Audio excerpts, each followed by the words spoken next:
మార్కెట్కి. ఏం చేస్తాం మమ్మీ? తినేదానికి. వావ్, నాకు మా తింటా. ఇస్తా గాని ముంద బొమ్మలు తీసి లోపల పెట్టు. ఏమా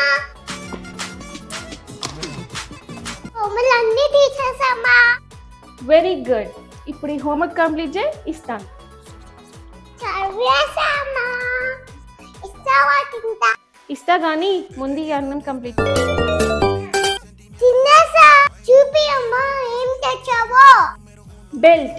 అమ్మ బాబాయ్, చపాతీ కర్ర. దేవుడా. తిన్నాము. ఆడుకున్న తర్వాత బొమ్మలు లోపల పెట్టకపోయినా, హోంవర్క్ చేయకపోయినా, చెప్పిన మాట వినకపోయినా, అన్నం పెట్టింది తినకపోయినా వీటితో దెబ్బలు తింటావు.